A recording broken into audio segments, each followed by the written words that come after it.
We're getting it. Okay, hello. Start now, figure it out later.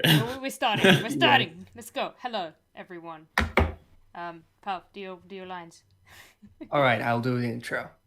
Hello, everyone, and welcome to this week's Redo the Line podcast episode. On today's episode, we have a lovely guest, Jeff Wheeler, a talented and hard-working voice actor. As well, of course, we have the three co-hosts, me, Lou, and Joey. Lou being the animator, Joey being the writer, and me, a voice actor. We're There. the Three Musketeers. Yes. But weren't there more than three Musketeers? Huh? There were four. Yeah, there were technically. We got a fourth one. That's our guess. That's our guess. They're not, yeah. the guests are the fourth musketeer. They're D'Artagnan. Yeah. Thank you for knowing the name as well. Yeah, I love the musketeers. They're like my Joey's favorite. well-read. I am well read. That's why I am the writer. Mm-hmm. Yeah, we'll go with that. I'm just kidding. Anyway, so yeah, we have you, Jeff. I think the first segment of this is the lore segment, right? Yes. Oh, Yep. first introduce yourself, though. That might be important. Yeah. No, cat. Sorry, my cat just hit my keyboard. Hi, yes. Well, you already said it all. My name is Jeff Wheeler. It is an absolute pleasure to get to speak with you guys and speak with everybody out there in Streamland. Yeah, I'm at this point I get to say happily say professional voice actor. I've been doing it for a little over 3 years now. 2 years more officially on the grind. The first year was just kind of dipping in and out. I have had the privilege of working with some very amazing people, very wondrous people. I got to work with Sony. I was thankful enough to do their Pride Month commercial for them, and many other stuff that I'm sure we'll get into. And yeah, that's all. That's me. I have a nice little cat, and he is on my lap, and he will probably be meowing during this whole thing. So guess too. he does. Yeah, he's laying down in my lap, burying himself. He's not moving. Ow! Okay, maybe he is. Ow! Oh, no. Okay, How old is your anyway. cat? He's maybe just a wee little bit over a year. Oh, A couple weeks, just over a year. All right. And he's fat. Nice. Okay, so I guess we're going to go into a segment of this podcast where we called the lore segment. It is titled as such because we will get to know your lore and every single Just to little clarify. itty bitty detail. It goes, I think, the lore segment, the general segment, the D&D segment, and then everything else. Oh, I love Wait, D&D. Because Oh, for okay. some reason, It's been mentioned. It's been mentioned. Every podcast D&D Four for four. gets brought up Yes. every single time. Anyway, It's 4 for 4, we will man. Get to that. We will get You to have to that. honor it. Come on. Anyway.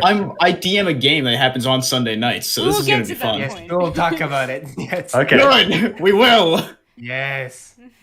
Anyway, lore segment. You will tell us about fun little stories about how you got to where you are at this point, how you're doing, and everything in between. And if there's anything coming up or that anything you enjoy, and we'll ask questions along the way, and we'll just talk for an hour, and we'll kick it. You know. Yeah, sounds good. That sounded like a threat, Joey.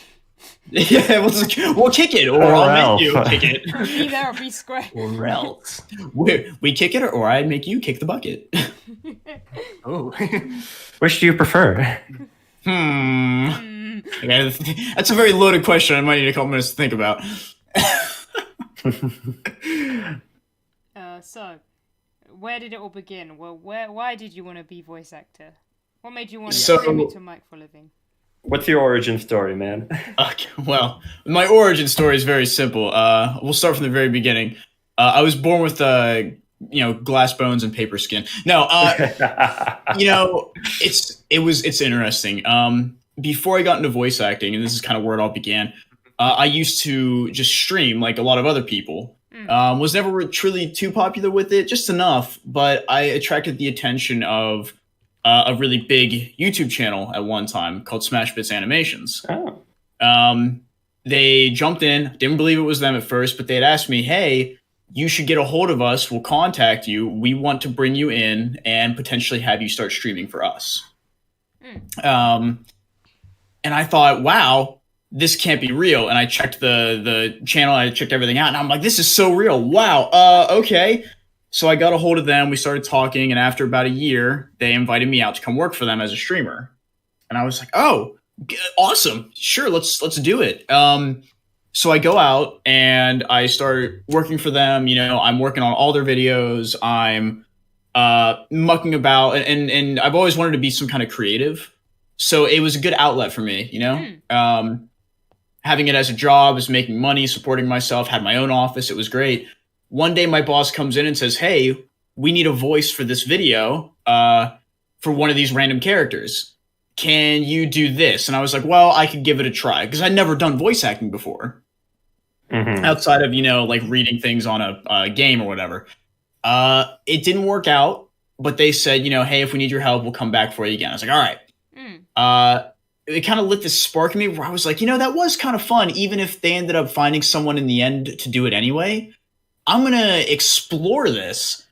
And with all the connections that I had for working at that studio, I was able to talk with people, kind of throw stuff together and go, all right, I'm jumping into this. And then I just kind of hit the ground running with it. I auditioned whenever I could on the weekends because I was still at the office. I basically lived there. I auditioned when I could, and things just kind of started rolling out a little bit. It just kind of all happened from there. That's the most I can say. That's crazy, dude. That is like a speed run of quite different to a lot of voice actor stories we've heard, to be honest. It's a very interesting way of getting into voice acting. That sounded. I didn't know how to say that. I was like, Yeah, people always say it's definitely more unique because I have no acting background, like at all. I was a choir kid. I didn't, only until high school, and then in high school I cut that. So no plays, no acting experience, no nothing. I was just, well, I'm a streamer. My improv skills are good. That's about it. And I rolled with it. well, sometimes this What kind of works, setup so- did you have at the time? Oh, sorry, go on. well, sometimes No, it you just go works. on, Lou. It just works sometimes that way. Like, Yeah. I was gonna ask, what setup did you have at the time? Like mic-wise? Blue Yeti. So no, not a. I've never owned a Blue Yeti. Wow. So to this day, whenever I started in the office, it was still a USB mic, but we all used the very classic AT2020s. It was like standard for everybody in the office, even though just the animators, if they needed one. So we had those, and I began using that. In the AT2020, we had sound treated rooms. I had sound panels and everything because I would scream during my streams. And like these special sound walls. It worked out really well because as long as it's treated well, the AT2020 saw. Actually, I didn't have it. I had a 2040 or something like that. It was a slightly better. It was still USB, but it still worked out really well. Whenever I gotten out of that studio, I did not have a. I think my Discord just tried to crash. Oh, no. It did not. If it crashes, I'll be back in like a minute. All right. I didn't have a too decent of a setup. I didn't get to take home one of those microphones. I got to take home like these headphones, but that was about it. So I got home. I ended up getting it was still USB, a really crappy microphone. I bought an XLR for streaming. I don't remember what it was. It was some really crap like offshoot style one. But I used that for many months. And my first official microphone I ended up buying was the AT2020, which to this day I use as my desktop mic. That's what I'm talking with now. My good microphone is in the Nice. Y'all all have nice, like really expensive, nice mics. I'm about to upgrade it too, so yeah. I only upgraded. Yeah. I upgraded like a few days ago, and I'm like, it's still not as polished as the expensive mics that y'all have. What did you get, if I might ask? I got a Focusrite. Okay, there you go. not To be more bad. precise, the TM25 MKI microphone from Focusrite. Bless you. I know the type because I got the one Goes in a tell long you. time ago. Yeah, but it's also because you're the Yeah. microphone god. You know everything. I'm a nerd. I've got the. I'll wait in case my actual setup. I'm using a Rode currently. Oh, you know what I really want though? One of those Shure 1950 style mics. Have you seen that thing? I don't even care. They're if it works nice. Or not. It For looks pretty. SMD. My stupid ass is like, it looks pretty. I don't care. Must buy. I might have pretty. shit. it might have shit audio, but it's pretty. But yeah, I mean, that's really cool though. That like the fact that you get offices for streaming is such a cool thing. Is it quite a new thing? I think some places, even back in like the early days of like YouTube and Twitch streaming, I'm sure that they existed. People had their, areas they could stream in to be away from other people. This was more or less along the lines of they wanted to give me an office because I needed a place to do my other work. Yeah. But they were like, yeah, take this and here's your streaming here while you're working, I guess. I was like, all right, cool, that works. That's so lucky though. That's just awesome. That's nice. Yeah, and it was a great job. It just the people were great. My boss was, it was very hit and miss. Outside of work, he was awesome. Inside of work, it was like 180 script flipped and not good. Very not good. Yeah. I see. And what can you tell us about the YouTube channel / company? Oh, so at one time, and technically still, even I think they're unfortunately closed down now. They were at one time the largest animation channel on YouTube. They're still very, like, everybody knows them, even if you don't know them by name. They had made very popular shows like If Undertale Was Realistic. They did. Oh, that one. Okay. Yeah, that show. I knew See, everybody knows that, but they don't know the name of the channel that did it. Oh, No, it's the Chew-Bit thing, right? Smash Bits animations, yeah. Yeah, Smash Bits. There you go.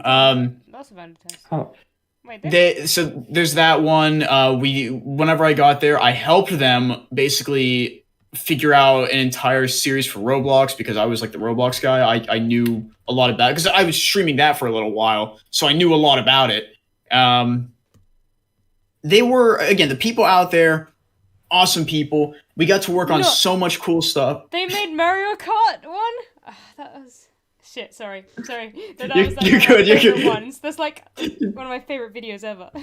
Which video is it? If Mario Kart was reality TV show. You know the Mad Max Mario one? Oh yeah. So that one. I actually had the scripts, and I helped finish up the, I think, 3rd or 4th episode of that, but I don't think it ever got aired. God damn We had a bunch set up. Yeah. Oh, I love that one. Damn. It was a great studio. We got to work on a lot of cool stuff. Some stuff that hadn't come out. Some stuff that I kind of still can't talk about because I don't know where we're at. It's been over a year, so I think I could, but just be careful. just to you be don't wanna ruin your just to be days. safe. Just to be safe, I'm going to give it another year or so. But I can say, we've gotten to work with some really great people. We got to work directly with like the people at Magic the Gathering. It was really awesome. We did a whole video for them. I got to meet some people that I never thought I'd meet. Like, to this day, like some of the voice actors that I met through there. I've got to hang out with the ever amazing Dexter Manning, who is, for again, the Untitled Realistic, he played the child. And like every other voice in that series, the British man is a very nice guy, very, very good. He helped me a lot. Got to meet them. I've got to meet these big animators. I've got to talk with people out at, Rooster Teeth even. I got to meet some of those people. They were really cool. Great. We were talking with all these people at one time, and nothing ever came of it, so... Oh, you gotta meet people. That's fun. Yeah, I'm very pleased. So I get to go down. Eventually, I'm going to go to Texas and be like, "Hey, Bernie, remember me? No? Okay, well, we only talked for like 10 minutes the one day, but hi, it's me again." It's always great Worth when a that shot. situation Worth a comes shot. up. I'm sorry? It's worth a shot, though. Yeah, exactly. It's always great too. If I've talked with you one time for as long as it's been about a 10-minute conversation, if I go like a year or two without seeing you, but I recognize you, I will approach you and talk to you like we've talked multiple times. I'll just go, "Oh, hey, how's it going? Is this going on? Oh, cool. Man, Yeah, whatever." Like, And then you'll leave, and the guy's like, "Who the hell was that?" exactly. Exactly. Mate, Or He knew every single detail of my childhood and how I was raised. how What did the he hell? know? it always happens the same way too. If they don't say that, they'll go, "I'm sorry, I can't place you." And I go, "Oh, I was this guy." And they go, Oh yeah, we spoke for like 10 minutes. There you go. Nah, dude, I can't even approach my friends in the supermarket. Like you, that is a skill. It's less awkward because there's always that moment where you see someone and it's like, do I know that person? Yeah. It's like, well, I might know them. Hello. I'd much rather jump into the other aisle and hide myself than just be like, oh, look, they're the person I know. Hey, Steve! Yeah. I was like, oh, shit, Steve! Except for like that one friend who's like your bestie, and you're like, oh yeah. If you see that best friend, you're gonna be like, You just there's scream my it. man. One time I remember in a supermarket, I saw my mate, like one of my best mates. I was like, bitch! And then she like, oh! And she like turned around, and it was like, but that's the only times you would ever. They went, Other times I'm like, oi, Yeah. oi. Yeah, no, you just shout at each other in England. I don't know how it is in the US. No, there's a lot of like pterodactyl screeching, Yeah. but that might be because of the pterodactyls. The mating call. Yeah. And they go, oh, hey, it's that Jeff guy. Sounds like it's Jeff. It's just how he is normally. Just don't look at him, kids. You know, it is. Pay no mind. I'm like doing like the chicken wing thing with my arms. I'm like walking toward them going, how's it going, man? I saw. A mother covers her child's eyes and walks to the other aisle. Yeah. Oh. I love it. That's beautiful. What is the next segment? Because you speed ran that segment, the law segment. Oh, I'm sorry. I speak a little bit. We haven't planned for someone who has something succinct and oh god, D&D. Like you said, you had like you run something every Sunday. I thought D&D was third on the list. Hold on. Well, hey. To that, please. No, the general question segment. That's the bit before. Oh, general question, right? I know you're excited, Joey, but you need to. No, listen. I didn't know there was like we separated into. I thought it was like lore, and then we just went wherever we went after. I guess, yeah, okay. Before we go into the D&D segment, I want to start us off into the board game things by mentioning Yu-Gi-Oh! Can you tell us about your, can I call it a career? You can. Yes, tell us please. Go on. Oh, so you know, yeah, so he knows because my good friend Pavle, we speak and, hang out outside of everything from time to time, whenever we can. It's very weird. I work nights, so it's easier to have the friendship, thank goodness. He's a great guy. So when I was younger, my father, he knew I didn't have very much interest in sports outside of like baseball. And even then I was kind of So he was like, well, I wanted to do something, have some kind of hobby. So he got me into Yu-Gi-Oh! Wow. He got myself and my older sister. He found a card shop just randomly, like out and about. He just seen one and went, oh, okay. Card game. Yu-Gi-Oh! Had just come out in English dub. We had it. We were watching it going, this is kind of neat. And we would catch it, occasionally. We've seen 3 or 4 episodes. My dad goes out, sees the cards, and goes, oh, I'm going to buy these for them. They seem to enjoy the show. We thought it was okay at the time. I love it now, personally. I'm rewatching it currently on Netflix. Which of the theories do you enjoy the most? Like, aside from the original, because we all know the original was a masterpiece and it shouldn't be touched. I don't understand the question. Theories? What is your favorite, like, theory, like among the Yu-Gi-Oh! 5D and the etc. GX my favorite. That out of all of the protagonists across all the series, that Yugi, Yusei, and I forget the one in Zexal, I think it was. The first 4 of the series, not counting Dual City because that's all wrapped in one. Mm-hmm. The first 4 protagonists, the 3 except for Jaden. The first, 3rd, and 4th were all very good. Like, they're just naturally good people. Jaden in GX was actually evil. Oh, for sure. So it goes into like this whole lore about like realities. There's also the one that's really cool about reality splitting apart, and that's why like there's different summoning techniques across all the different games. All the different series, and like Alexis is in one, but not in another. But yeah, so Jaden, I believe the one where Yugi was like pure good, Issei is Issei? I think so. I forget. In 5 Yusei? Yusei, there you go, not Issei. Yusei was like evil, or not evil. He was good, but he was like a mix between like a good and a little bit of bad. Ray. And then you had pretty much. And then there was like the third guy who was mostly good as well. But Jaden got the short end of the stick, being like evil mixed with evil, but it was like a lawful evil and then a chaotic evil. Yeah. But anyway, yeah, it's important.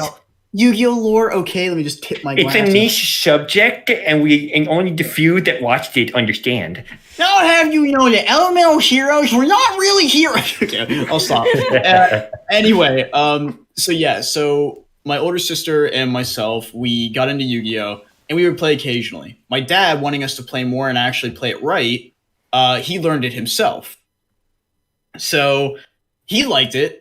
I found out he liked it a lot, and he was good at it too. So I was young, I wasn't really great at it, didn't quite grasp it, but we went to these tournaments. We started going there, and it took me months to even get my first win. But I just kept getting bodied by all these people who were playing it for much longer. And then return.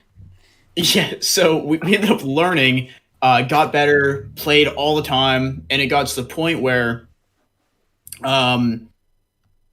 we were starting to get well known. We went to sneak peeks. We went to regional tournaments, which are free to sign up. Well, when you went to what is called a sneak peek, where you get like advanced packs of a set that's not out yet.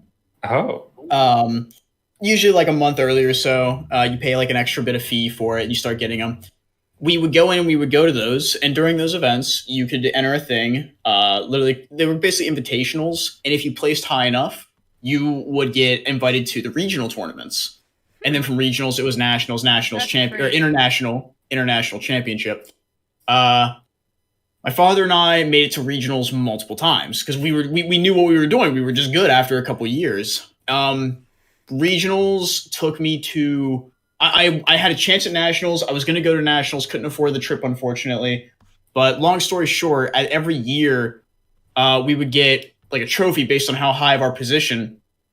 And over on my desk right now, I'm looking at a second place trophy for playing Yu-Gi-Oh! Big one too. Oh damn! And to this day, my dad mocks me because he'll go, "Oh yeah, it's a nice second place trophy. Let me just go polish my first place." What a savage!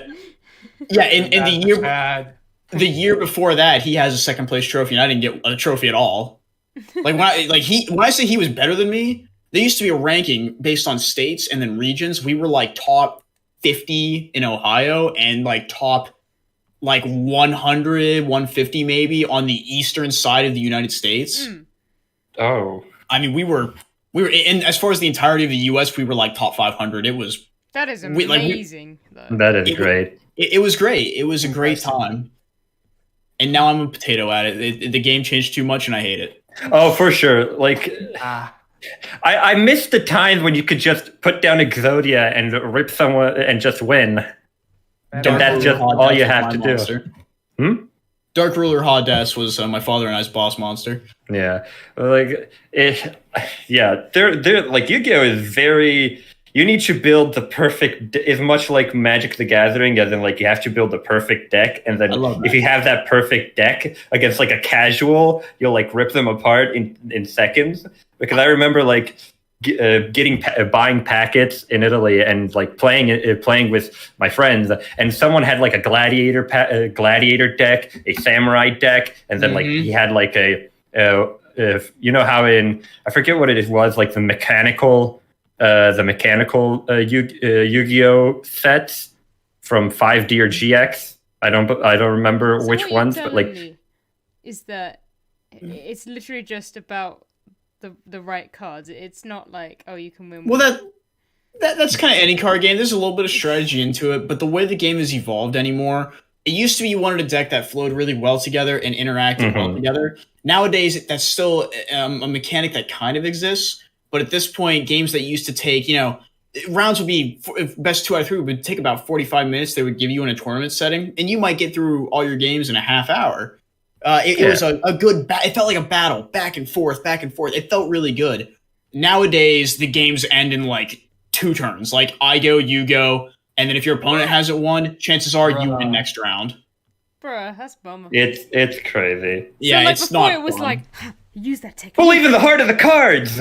Yeah, use that technique. Yeah. I've got to pull out this card. But now it's just like, yeah. Now it's people's like shuffling around their board, shuffling through their deck, finding everything they need, removing a bunch of stuff, bringing it all back out, removing it again, bringing it all back out again. Somehow, it is the most chaotic thing I've ever seen, and I cannot follow it anymore. Not ideal. Yeah, that's why. Complicated stuff. But you had your shonen arc at the time when it was like the way where it's more interesting. It seems, I guess. Yeah. Yeah, and a lot of people still agree that was like the golden era. People still love this one too, and that's great. I mean, if you like it, more power to you. But the old times before they came out with these, it was like the end of. No one's really come to a good conclusion on. People say it was before this archetype called synchros. People say it was just like about in the middle of it was the golden era, because everything you had some things that were a little faster playing, but it still felt like a game. It felt like a battle. It wasn't just I summon out half my deck, bring it all back, summon it out again, I win. There was strategy. There was coordination. It just I don't know. It was a mess then, but it was a fun mess. They don't do them like they used to. Yeah, it was like the current mess it's like playing. The old mess was like playing Jenga. It was a mess, but it was fun. The current state of the game is like playing 52 card pickup. I don't even know what that is. It's where you take a deck of cards, like deck of 52 cards, and you take them. And there's some other rule, but I don't know it. And you just throw them up in the air, and you got to pick them all up. That sounds so pointless. Okay. Yeah, pretty much. It's pointless, exactly. Yeah. They took something fun and made it unfun. I don't know how they did it. Don't ask me, but they did it. Oh. Yeah. So, I want to talk about D&D, but I want to still, but I still want to hang around in the, general ask questions section, because I want to ask, what is on the horizon for you? What do you plan, and what do you wish to achieve? What are your dreams? What are your deepest and most held close dreams and aspirations? Well, that's a better way to put it. Let's see, Mr. Joey. Oh God, Joey. I think Joey Wheeler now. God. Which my last name's Wheeler, so it's pretty fun. Hey. That can be a subject. Anyway, well, we'll look at it like the short term and long term. My short term, now that I have this apartment coming, I can be a bit more free with my recording. I usually have to wait for roommates to be awake or out so I can be loud and carry on, do what I have to do. My goal is to continue to study in the short term and take more lessons. I'm talking with quite a few people, trying to hone my skills and be better in the field of voiceover. I would love to get a new demo made as far as character work. I have a commercial one that's pretty good. I'm going to update that here in the coming months, but I would love to get a new character reel done. Not that Pavla here did not do a great job with the current one. It's a little outdated. It's starting to starting to get a little ripe, but it's served me well. Godspeed to you, Mr. Demo. But it's kind of my short term. Just take classes, kind of, get things right. My long term, just like everybody else, everybody has that dream of getting into like an anime or more or less anime. I mean, anime is great. I love it, but I don't think I would be proficient for anime. I'd be good for it. Cartoon work is where I think I would do really well as. Just general, Cartoon Network, just or Nickelodeon, any of those shows, because I think it's just a lot of fun to get into stuff like this, and then I get punched in the face for stuff like that. Love that. Anything high energy. Less hate. Yeah, exactly. Yeah, a lot less hate. What? That's nowhere near the subversion. I am that person sometimes, I'll admit. No, you are that person.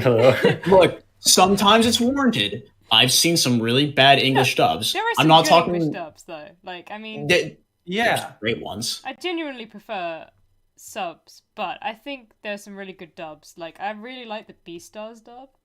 I think Yeah. it's really good. That did really well. But my long term outside of that and getting into cartoon and animation work, look, I want to do a little more commercial work. That's a lot of fun. It's difficult, but it's a lot of fun. I would love to get into another game. I was in that Fallout mod that came out, and that was great. But that's a mod. Mhm. Which I wanna one? get in, the Frontier.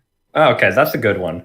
It had a lot of backlash, but I started the mod. I was Private John in the very beginning of the mod. That started people out on the actual mod itself, telling you, "Hey, go to this camp." So it was awesome to be a part of that. I think was it Ray Chase was in it as well. It was a great mod, but I would love to get into a fighting game. I love doing like fighting and combat stuff, so it's a lot of fun, you know. I found I'm proficient in it through these classes that I had taken. We did a combat segment, and it was like, wow, I'm really good at this. Even they're like, wow, you're really good at Well, this. you're good at saying capitalize on it. Yeah, so you know, it's finding that opening. Fighting games aren't as popular as they used to be, so I'm trying to find whatever avenue I can. This and- reminds me. Yeah. Sorry, go on. Sorry, go on. Oh no, that's that's like my short and long term through voice acting. I was gonna go and ask, like, when it comes to doing like fighting scenes in games and or other sources of media, you do a lot of grunts. And Yeah. in my case, when I grunt and have a long session where I do it, I start hiccuping for no reason. I need to have a lemon juice adorable. nearby so I can stop it every time it happens. Why? Do you know? I'm so confused. So I studied to be way too many things when I grew up. One of them was a doctor and nurse and all that. So this will help you. So what causes a hiccup? We're gonna go into the cause is getting. There's a couple things that can cause it. You know, reflux, whatever. But the main cause of it is having some sort of air, like a pocket or a small bubble, trapped somewhere in your windpipe or the esophagus itself that just can't get out, and it causes this kind of like suction effect.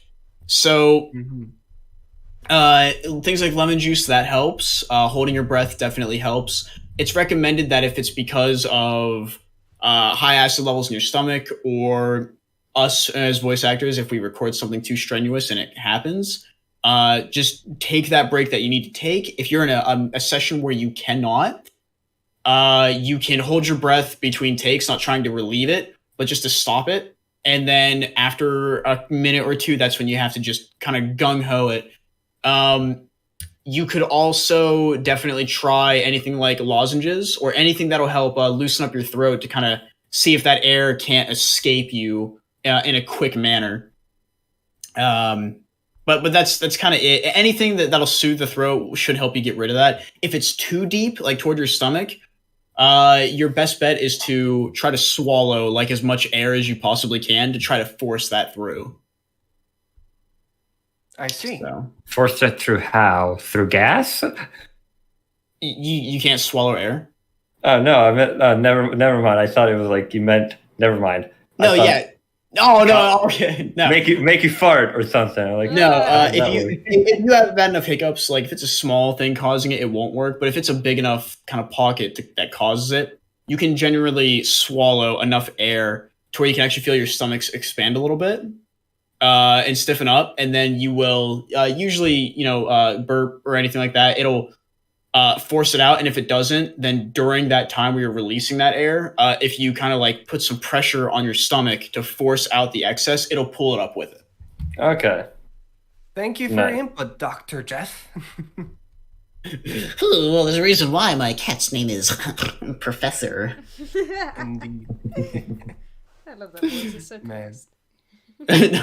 Speaking of voices, like D&D is used a lot. It has a lot to do with voices, and like you said before, and brought it up before, but before we went into like we continued with the general question, like you said something about like a sessions that you run Sundays and such. Like if it's like something public or something private, like tell us about it if you're able to.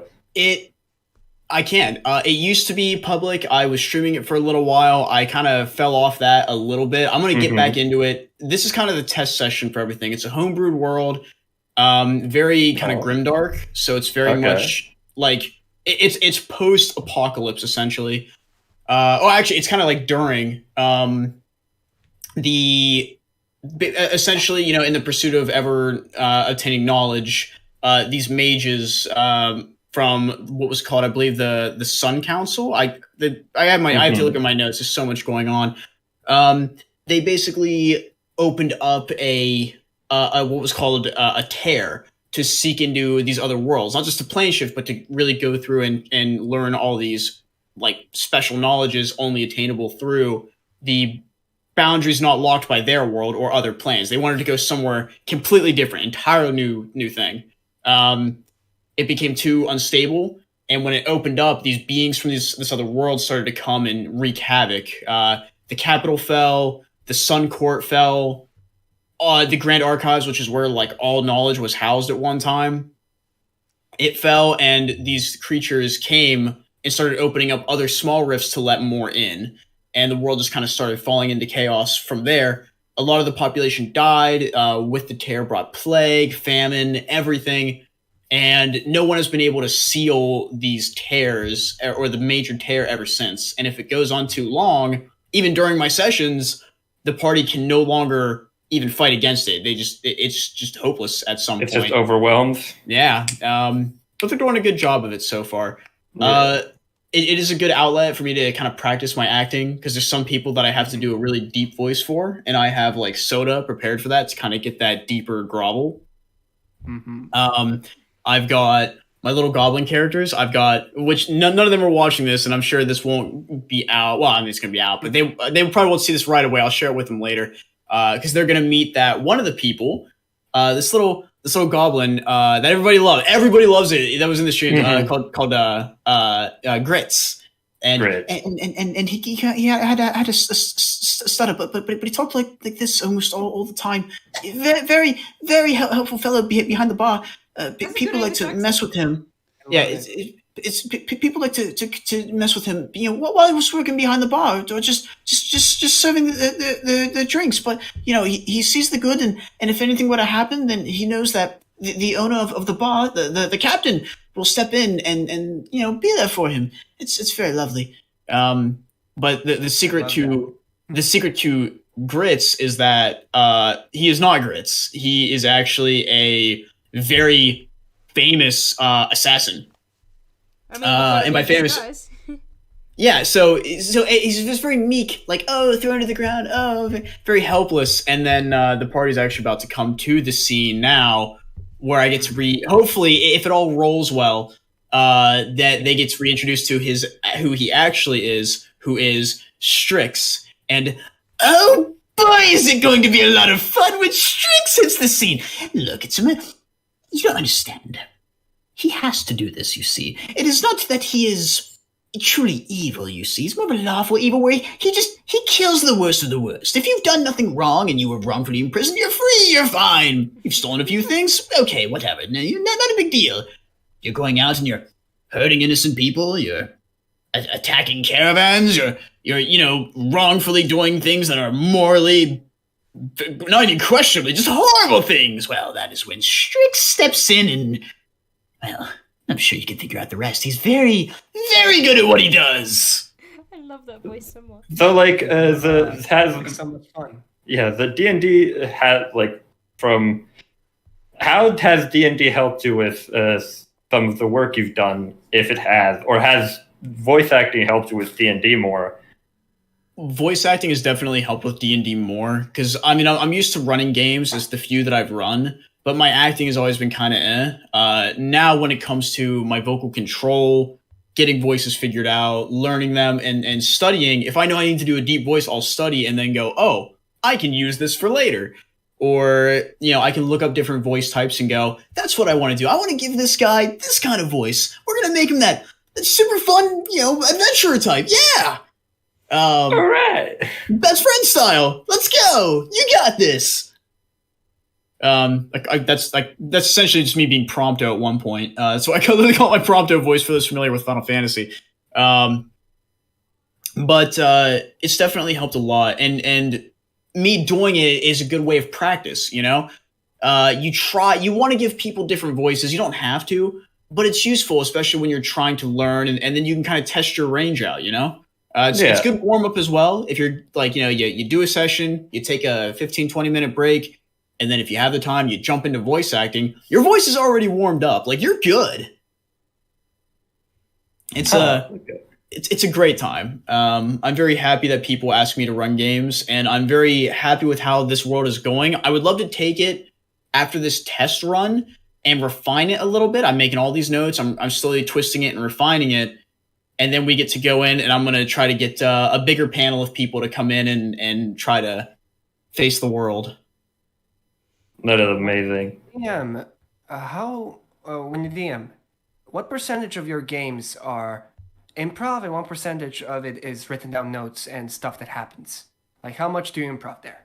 I try to keep at least 2 sessions ahead of not scripted stuff, but stuff that the party can interact with. I'm trying not to what's called railroad. I try not to force people along a route, but I'll kind of go, hey. I don't railroad.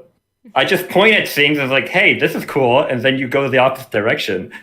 So if people follow the leads that I give them, and they're very obvious leads, if they follow it, then the story kind of continues on, and I have these notes. If they want to do their own thing, I have things for them to do. I have my main story, but at the bottom of all these notes I have, they're also part of this adventuring guild, which guilds are also illegal in my world unless you're the Mages Guild or the Fighters Guild. Mm-hmm. The Crown has basically outlawed all guild activity. They see it as like an organized crime ring at one point. Sorry, that was me scraping across my keyboard. It's I lost my train of thought for a second. My brain just stalled. Sorry, Jeff.exe has stopped working. Restarting. I give them things to do. There's little side missions they can do. If they want to shop, they can shop. If they want to go, what's this point on the map? I go, I have a little map, and there's like a single little palm tree in like the middle of a desert area. Mm-hmm. I'll tell them like, that's actually like this little area that at one time used to be like a little oasis. What's there now? Who knows? No one's been able to explore that far. The desert's a very deadly place right now with all these creatures. And it's a way to kind of keep the party involved and interested. I have notes for every major area, and if it's a small area, I usually just kind of generate a quest for them to do, or, you find a pair of ruins. Not hard to improv something for ruins. Yeah.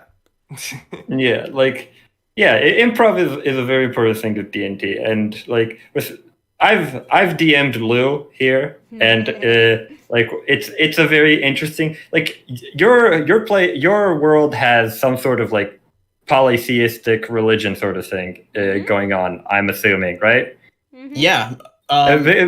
And like I want to like before you go into it, I want to say that like in the game that I've played with Lou and one of her friends, the deities, I didn't have a plan for like big church, like mega deities and such until like this guy was like, I'm a druid, and my god is the Wendy's mascot for Wendy's, and like I guess the major religions are fast food mascots. So like, equivalent of like the cross on his neck is a fucking like Wendy's membership card. I love it. So yeah, it used to be very polytheistic. The world at this point, there's a couple shrines here and there. The world basically doesn't really pray anymore as the gods. I had a guy who was going to play, and he was going to kind of help bring the gods kind of back into the world, as he was going to be an Aasimar, which is like a fallen angel style deal. Of course. He was definitely going to go the edgy sort of deal, but he ended up not being able to do the session after all. So the gods have basically abandoned this world to an extent. There's still a way for them to come back. The Terra has kind of blocked that connection. But one of the cities that I had built, which I have my notes kind of right here, I have like even notes for all the cities. Damn. The city of Guringe, which was at one time called the City of the Holy See, which sea as in, like a sea, like SEE, not like watery sea. Which is where it was basically all of them, all the different major religions, and even a lot of the smaller minor ones could coexist, and instead of fighting over their ideals, they could live less in harmony, and they could more openly discuss. Like, well, my deity believes in this, and yours is this. They kind of have a similar deal. Let's talk. They found a way to, they had like a special council that would rule over the people, and rule's a very rough word, but they would lead. And now it fell to the tear, and any city lost to the tear has been warped and manipulated in some way based off of a modern pop culture, like all D&D pulls from. So, I've got one that used to be a city covered in mist. Like, it was the misty city. It was close to lakes and the ocean, so it was always foggy and misty. Now, whenever the party gets there, they'll see that people still somehow live there, but it's now a city it's like a denser, kind of muskier, like a musky, kind of misty, nastier smelling mist, and it's just it's blood vapor essentially. Yeah. It's a city of blood. That is sick, Yeah. but also gross. I hope Yeah. they're all positive. Oh yeah, well, it's they don't realize it, and it's like a really faint smell. Only one of my party members can tell what it really is, but he's going to be so overwhelmed. I'm going to go, yeah, you recognize it, but it's so strong that you're not really able to smell much of anything right now. I like, if you know how like D&D has its classes and subclasses. Do you have any like main that you go to when you yourself are creating a player character? The very few times I've ever gotten to play a character, I'm a forever DM. Sadly, I wish I could play more. I love paladins more than anything because I always love the knight characters. And I get laughed at a lot for this. I have recently taken a very strong liking to the ranger. Oh, the ranger is good. Ooh. I like the My ranger. friend plays it. So Used to, at least. people, it has some of the worst subclasses. They're not great. The thing about the subclasses and the rangers themselves is that you're playing them not only for the roleplay aspect like every other class. What makes them so good is that unlike most classes, their archetypes, their enclaves is what they're called, to kind of get their little bonuses. They don't build upon an existing feature. They build upon the literal world itself. Oh, you're a Fey Wanderer archetype? You just introduced, if they've never been brought up before, you can now confirm there are Fey in your world and that you have a connection to them and they have their own society. You have added that for the DM to play with other than just going, oh yeah, I'm a paladin. I was at this church. I pray to this god.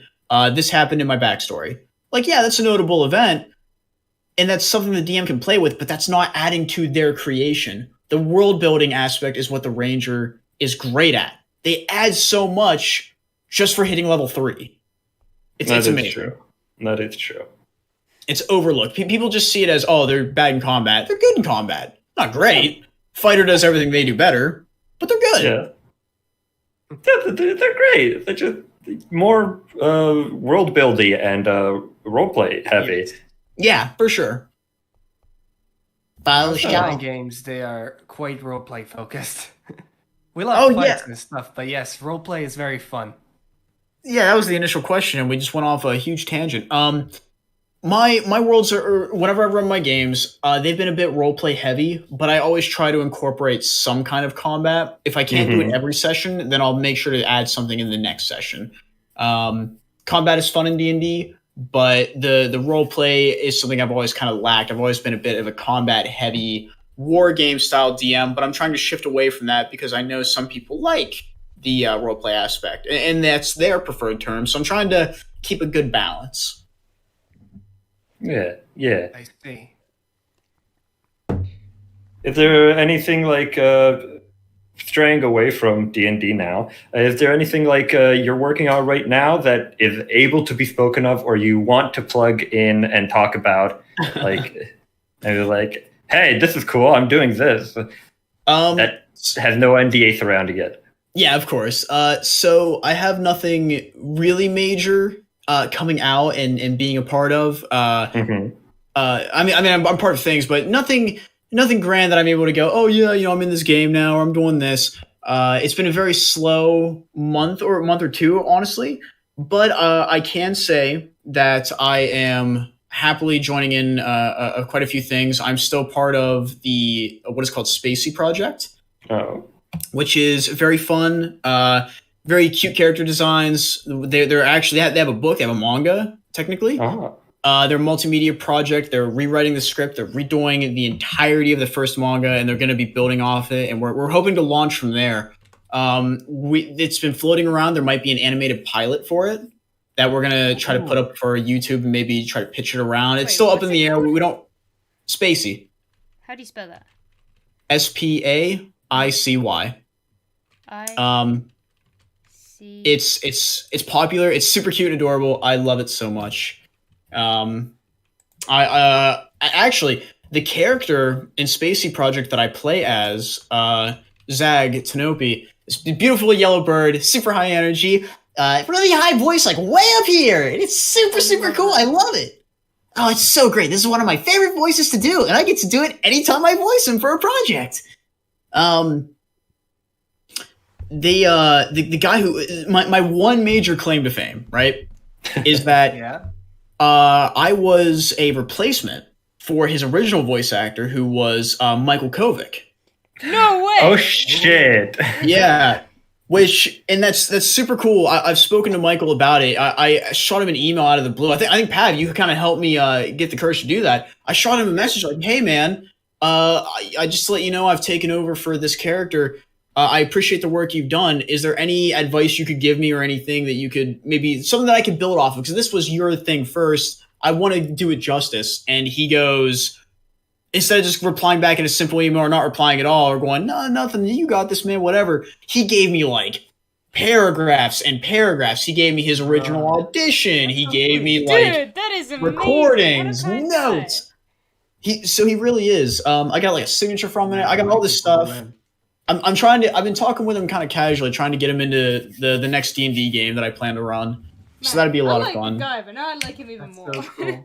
He's very nice. But I got to take over for him. I was like, do I need to audition or anything? They're like, nope. Apparently him and I are not that different. Oh. Which is amazing. Cool. So they're like, nope. You don't got to do anything. Just jump in. I'm like, yeah, screw it. I'll take it. Would highly recommend you guys. Exactly. Would highly recommend you guys go check out Spacey Project or just Spacey on YouTube. Very cute. And outside, there's that, and the other project I'm currently in is it's an online webcomic that sometimes has animation work done too, called Gun Kitty. And I took over again for another very nice gentleman whose name I unfortunately cannot remember off the top of my head, as I've only spoken to him one other time. Very nice guy as well. He just couldn't do the project anymore due to other obligations, which is great. Understand, totally get it. I took over the legit main character of the series, and I was like, oh, this is really cool. I like it. It's a nice little comic. It's pretty funny. And it's like every time new fan art gets posted, I'm like, oh, hey, that's me. I'm like, oh, hey, wait, that's me. Oh, people that's like this. This is bigger than I thought it was. Yeah. No, receiving fan art, it's like one of the craziest experiences, though. It's very humbling. The very first time I got it, a long time ago, back when I used to stream, before I even did voice acting, I got my very first one, and I'm sitting there after the stream, because I kind of played it off like, oh, that's awesome. You're the first person, yeah. I remember after the stream sitting down, looking at this like drawing. It was clearly made by someone younger, and that's age doesn't matter. It's still art. But I'm looking at it going, wow, someone really took the time out of their day to make me fan art. And I was like, I started feeling this well of emotions. I'm like, no, man. I felt that, dude. I have all the fan art I've received of my characters stuck on my wall. It's beautiful. Like, I look at it all the time when I'm feeling sad, because it's a nice reminder that people are interested in this stuff. Because I mean, look, like you said, they take the time to draw. Either you or the work you do, like off the work you do. It's amazing. Could I ask you guys a question? Sure thing. While we have these last bit of time. We asked about my goals, and there's one more thing I'd like to add at the end of everything. But what about all of you? I mean, I know we have a voice actor, an artist, and a writer. Is there anything you guys? Oh no, the tables have turned. Kind of hope to do? Yeah. Okay. Well, I think Pablo. Like, if you could summarize, sorry, one more thing. If you could summarize your end goal, like, what do you want to be? What do you want to leave? Pablo, you go first. Pablo? His internet might have killed him. No! Jojo, you did. Okay, fine. I'll go. Yours is a subversion of expectation. Me? Yeah, yours is a bit of a subversion. Oh well, I primarily my goal, like I'm still in college, university, whatever you want to call it. I'm still in college, university, and like primarily my goal is like, hey, I'm gonna become a teacher, a history teacher, and I love history. Yeah, and like because history is my favorite subject, and it's followed me everywhere I go, no matter where I am. Mine too. Because I constantly traveled as a child because military kid. But like if I go into teaching, I also like want to continue writing for whatever Lou makes, and maybe something else that I make myself. But I'd still like to continue writing. And probably make it a career at some point. That's the thing. You have a lot of good ideas. I would like to see that sometime. I'm actually always looking. If you ever do commission work, I'm always looking to get like some little skits done and written up. I would love to commission you sometime if you do that. Okay. You should absolutely do that, Joey. Come on. Well, first you have to watch the Lovers and Crime pilot. It's pretty good, Thank and you'll get a sense of writing. If you have anything writing related that you want to put in our little chat here in our chat log, I will honestly review it. Same with you for your art as well, Lou. Funny thing, we collab a lot, me and Joey. We work together, so he writes half of the stuff for my projects. I would love to see some of your projects sometime. We'll put them in there, I think, in a bit. You had better, or I'm gonna do the only reasonable thing, and it's cry. Oh no! Let me see. I'll put it in the. So, Pablo, did you hear Jeff's question? I missed. Because my Wi-Fi went out. What happened? I flipped the script. I was asking what everybody's end goal was, like what they plan to leave behind. Oh, very tough question. I like how when you said, you were like, and your profile in Discord, your hands are shaking like, no. Yes. So, exactly the mood. What I want to leave behind? Well, first up, my ultimate goal is to be happy, because I find success connected with being happy with what I do, which is a painfully hard thing to get, if you get me. Of course, I want to work on projects like everybody else. You mentioned that. Games, anime, stuff like that. Very fun. Things that you can be proud of. And yes, I'm proud of how far I've came so far. And by Lord, I'm not done. And I want to go much, much further. But the ultimate goal is not a specific project or a specific genre. The ultimate goal is to be happy with myself and what I do. That is a good goal to have, though. Like, I can dig it. Yeah. Oh yeah. What about you, Lou? Oh, before you go by Lou, right? Yeah, I go by Lou, Chris Tucker, whatever you want, Dave. The creator of Spacey Project, her name is Lou. Oh, that's crazy. So it's fun to go. I keep hearing Lou and going Lulu. Oh no, it's just Lou. Okay, but yeah, I want to hear yours. As a child, right. What do I want to do? Well, my more reachable goal would be to work as an animator or an artist or storyboarder, anything within the creative industry. Very cool. I would really like to kind of do an indie project, create, especially based off my comic Loves and Crime. I would like to adapt it into a proper animated series, like most people do. But I'd like to do it in the way that, Vivzy Pop did for Hell of a Boss, where it's like crowdfunded, because I You mean, could totally do it. I'd like to work at a company, but I feel like you get more freedom working individually, and you can You do. yeah, and you can produce a little faster, as well as you can take criticism from people and make it better because you're much closer to the fans, if that makes sense. I feel. Yeah, you're also not held back by what the studio might want you to do. Because there's some things studios won't sign off on. We had that same issue when we were working on stuff at Smash Bits. Yeah. There was always things that needed changed, always things that like, no, we can't do this. Can you do this instead? Yeah, exactly. So I totally get it. But that's kind of what I want to do. But anything in the creative industry, really, we'll see what happens. I mean, I do projects already, but I've made a pilot and I'm working on a graphic novel at the moment, so we'll see how that goes. I can see that. I'm definitely gonna. You've linked it. I'm definitely gonna check this out. I have it pulled up in my other window. I love seeing stuff like this. You're now one of the people who get the sneak peek before the final release. Oh, well, it's a collaborative project. Mostly Lou's initial idea, and I'm helping write, and she's drawing.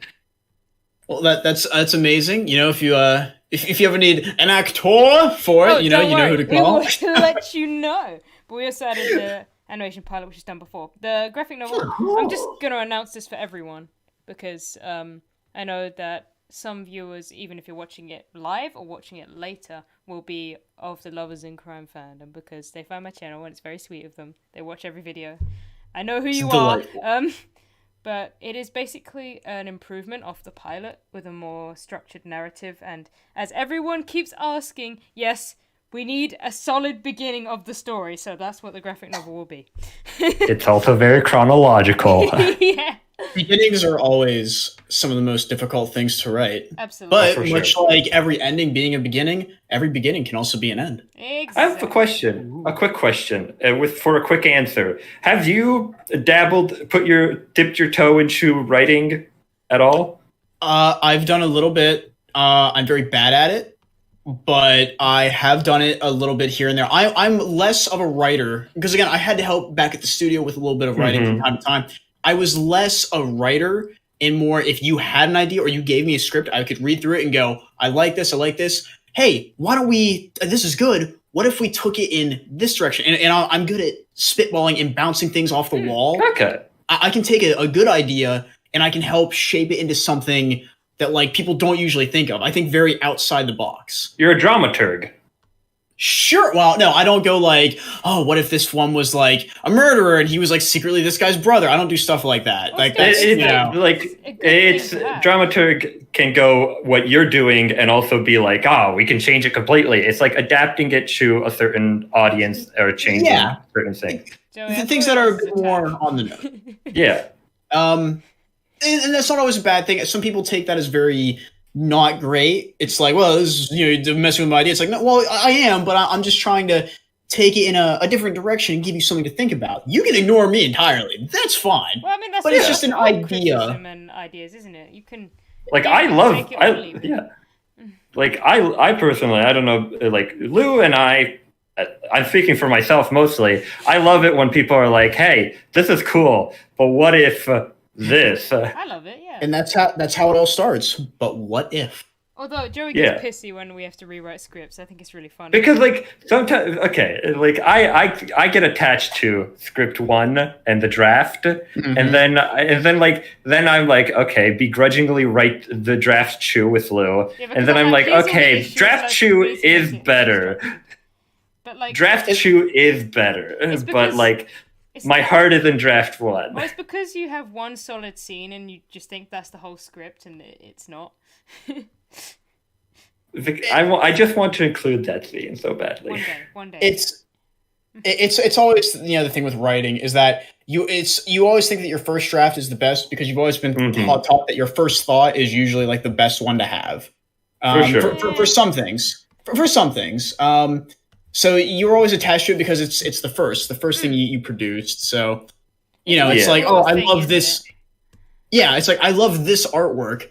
And when you do it again, but it looks better, you go, well, this is definitely better, but I love this one. That's a weird thing, though. I mean, I don't know if, at least from my experience of art, it's always the second one that's better. Like, it always will be. I mean, no, it's like, maybe it's just because I mean, I study animation. They tell you constantly, you know, your first idea is never the best. Like, keep working at it. The more it changes, the better.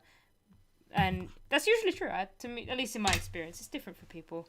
I've heard it all the time there, and it's certainly true. I mean, because I feel like, I always feel like you can improve stuff. Like, every 5 months, we update the characters for Lovers in Crime. I say we, but I'm the one who draws them. Every 5 months, they get updated, only subtly, and they just get better and better. And I'm like, now this one has a scar. yeah, that is literally what happened to one of them. Oh, great. Well, Now excuse me. I'm taking credit for that. Sorry, you have to make sure my I've got to sign over the rights now. God damn it. Well, if that scar doesn't have my name very tinily etched, you gotta download the video and zoom it in like 2000% to see it. You don't get suing. you don't get credit for the character. You just get credit for that one scar. Like just like that one little scar. Yeah, it's like oh yeah, he nicked himself. Scar, Jeff. This is like my name is like real, like I said, super small. I guess to end everything off, if my true final end goal, like my short-term goal, long-term goal, my true final end goal out of everything, and I've said it before, I've said it to Pav a few times when we've talked and had our heart-to-hearts, is I want to be a hero. Aww. Oh. There is a difference between there's the people in the industry who do it, and they know that they mean, you know, that to their fans, you know, they're everything to them, right? Yeah. We all know Ray Chase. We all know Max Middleman. We all know, you know, even if you don't know them, we all know Michael Kovic. We all know all these people that are very in touch with their fans. And, you know, they go, well, you know, I mean something to these people and that feels really good. These people, some of them do not realize to an extent of how far it goes that, yeah, I mean, you know, you're there to make money. You're there to be in the industry and be creative. But you are a hero to so many people. And I don't get this from My Hero Academia, mind you. I get this actually from, because that's what everybody always assumes. I get this from Final Fantasy. Specifically 7, Crisis Core, which is like the prequel to it, with the main character, Zack Fair. His goal was to be a hero, which was like a special division of like a soldier. Yeah. And it's, you know, I remember being that picked on kid in school. I remember being that guy. Why is it that like everyone in the creative industry was picked on as kids? Yeah, because we're creative. That's how it goes. Oh, we didn't play sports. Wow, you're a bad person. It's we want to be there for people. You know, I want to be a character, or I want to be a narrator. I want to do something that someone somewhere can look at and go, this person, not this character, but this person that helped bring this character to life, you know, they definitely helped me. They make me happy. They do all these things for me, and it's just someone acting out a role. To me, that is one of the highest forms, knowing that you have made not just one person better, but potentially hundreds of thousands of people thinking that are seeing that could have been having a bad day that you have just helped even give a temporary relief to. Yeah. That's what I strive to do. That's what I strive to be. I consider that a way of being a hero. I know I'll never be a doctor as much as I would like to. I know I'll never be a police officer. I'd like to, but you know, there's these things I'd like to do, but it's not what I truly want to do. And this is the best way of reaching the most amount of people that I can think of. Well, that's a lovely goal. I mean, to be honest, like, as I do think, obviously, all those jobs that you mentioned are worthy of their praise, and you know, they help a lot in society, but this is something where you can be more closer to the fans and such. Mm-hmm. It is a very modern version of Hero, like you say. You know, at least I felt that way about, like, people I look up to, and I'm sure all of us have. About at least someone, or you know, artist, writer, a voice editor, or whatever. So a creative of some kind. That's a very cool goal. Yeah. You've earned a lot of respect from me there. Yay! Well, I would hope so. We had our nice little tea conversation as well, so... We don't talk about that! We talk about the tea! Yorkshire tea! Sponsor this podcast, damn it! Yes! Sponsor us, Yorkshire tea. Hashtag not sponsored, but sponsor, please. Yeah, please. I'm begging you. But yeah, I suppose that's where we end it. Thank you so much. Yes. Yeah. Pablo, Thanks for having me on. Right. What? Pablo, Do your outro, Broadway. outro us. Oh yeah. I need to do the outro as well. Do the outro! I touched him Alright. too much. I got too close to his heartstrings. Yes. Right I will in. pull the knife out a little bit. So thank you for watching this week's episode. See you in the next one. As always, we are the three co-hosts, Lou, Joey, and I. Lou being the animator, Joey being the writer, and me, the voice actor. Thank you,